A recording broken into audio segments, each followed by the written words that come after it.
Hello everyone. In this video, we will be talking about exchanges.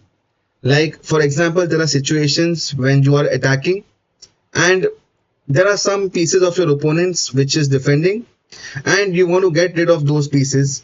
Also, at times you may be attacking whereas your opponent who is defending wants to trade off some pieces. So in this video, we are going to learn whether you should take the exchange or you should not take the exchange and so what. So without going talking much, let's deep dive into this position.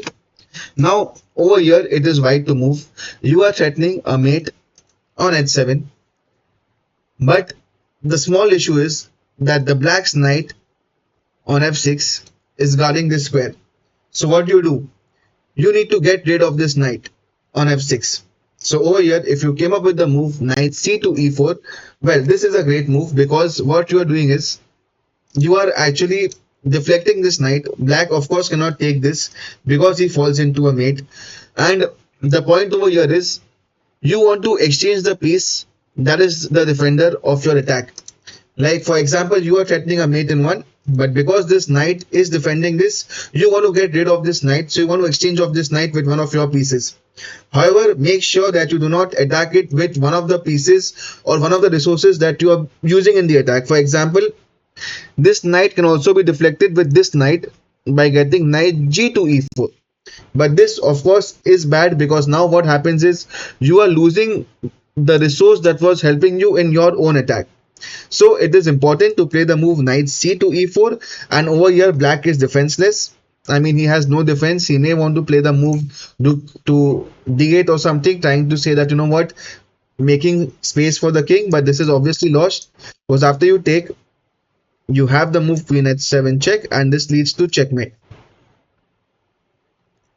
Coming to the next position, it is black to move here. Now you have to,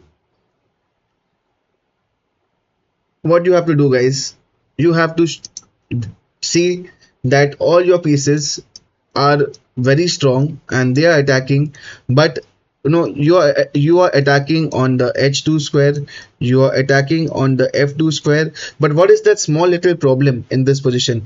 It is this bishop. So how do you get rid of this defender? Well, if you thought of the move bishop to h4, this is of course a good move, but the problem is that it blocks your own pieces from attacking. So the better move here is to play the move bishop to d6, and now after white takes it, now this is completely winning for black because you are hitting here, you are hitting here, and like if he plays a move like h3, you can already play knight takes f2, threatening knight into h3, and you are winning. But one important thing to make sure is that after you trade off the defender, you should ensure that you have enough resources left for the attack. Like in this position, even after exchanging the pair of bishops, the queen, the knight, and the rooks are still very active and hitting on the weaknesses, on the weak points, that is the h2 and the f2 square. So whenever you attack, it is very important to ensure that that you have resources that can still attack your opponent. Moving on to the next one, guys. In this position, it is white to move, and you can see that your queen and your knight, these two are the main forces that is attacking the weak square on g7, but the one piece that is defending it is the bishop on f8. So what do you do to get rid of this bishop?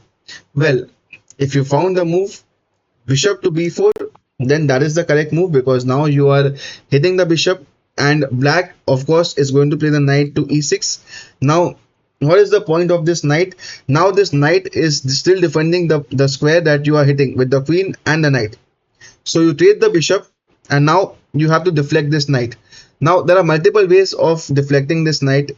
For example, you can play the move knight to f4, you can play the moves bishop to c4 and g4. So guys, one important thing, you can also deflect this knight with this knight on f4, but will you do that? The answer is no, because now what happens is you have removed the piece that is attacking. So it is important not to remove the defender, I mean not to remove the attacker that is not to remove the, not to exchange the resources that is helping you launch the attack. So over here you play this knight to f4 first, and black of course has ways to defend. He can put his knight over here, and after you trade, the point is that still this knight is still defending the g7 square. Now what do? You move the bishop to c4, planning to exchange the knight, because once this knight is removed, you are planning to attack on g7 and giving a checkmate. Black, of course, will still try his last resources by playing the move queen to b7. The point is that after you exchange, this queen is now defending the pawn on g7. Now, can you find a way how to deflect this queen? Well, the answer is very simple. You know what? If you found a move like, you know what, knight takes d7, queen g7, queen g7, and this, yes, you are up a pawn in the endgame, but a better way to finish off is by simply taking the bishop on c6. Now the queen cannot take this, because if the queen takes the rook, your opponent falls into a checkmate and you are completely winning.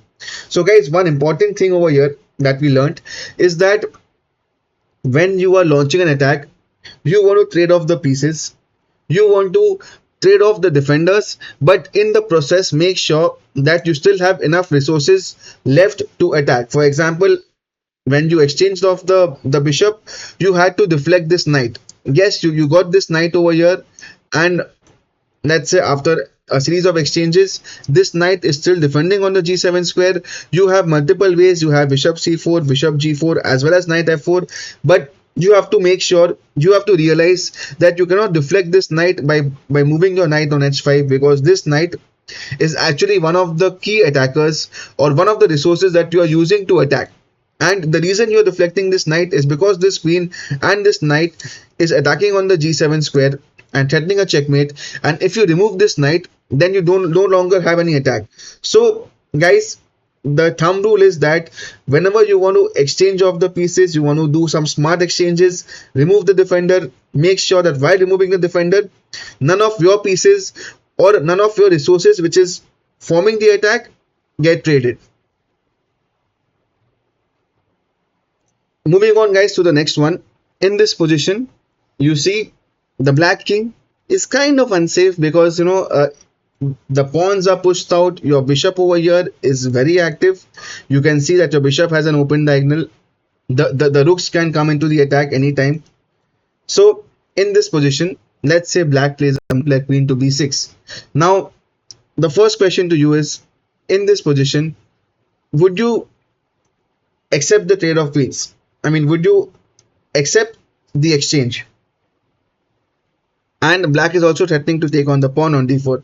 Well, if your answer is yes, then you are wrong, because in this position you have to realize that black's king is weak because of his pawn structure. You have a strong bishop, so whenever you think that you have a chance to attack, the most important thing is bring your pieces in the attack. You don't have to trade off the pieces, but bring more pieces in the attack. And queen is the mightiest of them all. It is the strongest piece. So over here you actually play a very good move, queen to d1. Now black cannot take on the pawn on d4 because of bishop h7 check.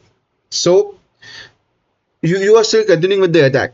Now over here black can play a move like bishop to a6, realizing that white is going to launch an attack very soon. So black would want to exchange all the pieces. Now would you want to exchange the bishops over here? The answer is of course again no. So you play the move bishop to b1, and it is important that you do not trade off the pieces over here. Now your bishop is still looking at this diagonal. The queen is ready to come into the attack. In this position, if black plays a move like rook a to c8, offering a trade of these rooks, well, of course you do not take the exchange because you are in the attack. So what we have learned is bring your pieces in the attack. You slide over the rook to h3, and now your idea is very clear, right? You want to take on the h6 pawn, your queen will come in, and your bishop is very strong, and you are going to checkmate black very soon. Now let's say if black realizes his problem and plays the move king to g7, what would you play over here as white? If you came up with the move queen to h5, it is not the best move because black has a very solid defense with the move rook to h8. So what do? Instead, you play the very strong move queen to f3. You are attacking. The threat is to play queen to f6 check, and black may play a move like queen d8 trying to stop this. Now guys, it is your move. Why to play, guys? You have seen the video of sacrifices. Can you find a sacrifice over here which is concrete? If you did, guys, give yourself a pat on the back. If you found the brilliant move, rook takes h6, you sacrifice the rook. Now, what is the purpose of sacrificing? After king takes h6, if you saw the move queen h3 check, then this is incorrect because the king can actually go back. Like, for example, after queen h3, king g7, queen h7, the king is actually running away. So over here, it is important that you do not go queen to h3 check, but you take this pawn on f7 because now you're threatening checkmate on g6, on h7, and black cannot defend both of them and white is completely winning. So guys, in this puzzle, we saw that in the initial position, black's king was weak and you saw that you have some chances of launching an attack because the bishop is strong, your rook can enter, your queen can enter, and in these positions, black will often try to exchange off the pieces, trade off the pieces and simplify the position. But it is important to realize that you are the one who's having the initiative. You are the one who can launch an attack. So you do not trade off the pieces, and at the correct time you start launching an attack and you sacrifice the rook in this particular position and you deliver a beautiful checkmate. Moving on, guys, to the final position over here.